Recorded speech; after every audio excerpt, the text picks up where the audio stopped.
Israel और Hamas में 15 महीनों से चल रही जंग फिलहाल रुक गई है।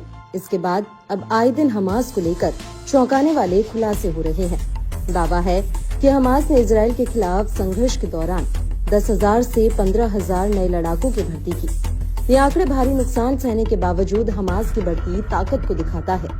रिपोर्ट के मुताबिक अमेरिकी खुफिया एजेंसियों ने लगातार हमास के बम्पर भर्ती अभियान की बारीकी से निगरानी की है, जिससे जाहिर होता है कि हमास अपने खाली हो रखी रैंकों को फिर से भरने में सक्षम है, जो इजराइल के लिए लगातार चिंता का सबब बना हुआ है।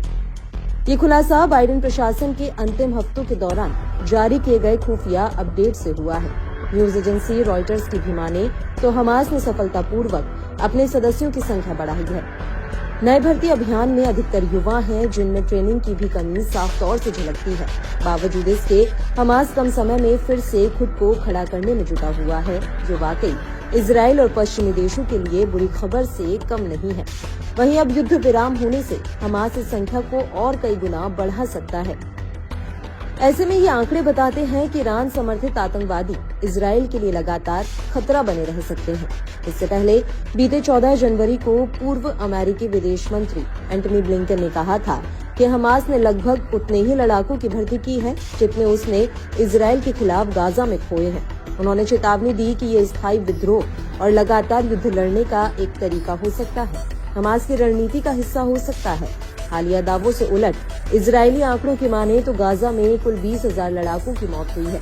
हालांकि इजराइल का भी मानना है कि अभी हमास के पास लड़ाके हैं। बीते दिनों अपने इस्तीफे में इजराइल के सेना प्रमुख हर्जी हलेवी ने कहा था कि हमास को भारी नुकसान पहुंचा है। समूह के ज्यादातर सैन्य कमांडर मारे गए हैं, लेकिन साथ ही ये भी कहा कि समूह का सफाया नहीं हुआ है। IDF हमास को खत्म करने के लिए लड़ाई जारी रखेगा। ऐसे में साफ है कि इजराइल हमास युद्ध में हमास को बेशक नुकसान उठाना पड़ा है, मगर इससे उसका हौसला कम नहीं हुआ। ईरान का पूरा समर्थन मिलने से भी हमास कमजोर नहीं हुआ है। वहीं हमास की बंधकों की रिहाई के दौरान के वीडियो पर नजर दौड़ाएं तो देखा जा सकता है कि हमास लड़ाके संख्या बल के हिसाब से बड़ी संख्या में अभी भी मौजूद हैं। लड़ाकों का मुस्तैदी से गाजा में घूमना ये दिखाता है कि इजरायली हमलों का उस पर कोई खास असर नहीं पड़ा है। लड़ाके अभी भी अपने हथियारों से लैस नजर आ रहे हैं। इतना ही नहीं, गाजा के लोगों का भी हमास लड़ाकों को पूरा जन समर्थन मिल रहा है। गाजा की गलियों से गुजरते हमास लड़ाकों के काफिले पर गाजा के लोग जश्न से झूमने लगते हैं। साथ ही बंधकों की रिहाई के दौरान गाजा की एक महिला तो हमास लड़ाकों का मंच पर रंग बिरंगे कागजों की बारिश करते हुए उनका स्वागत करते नजर आई है।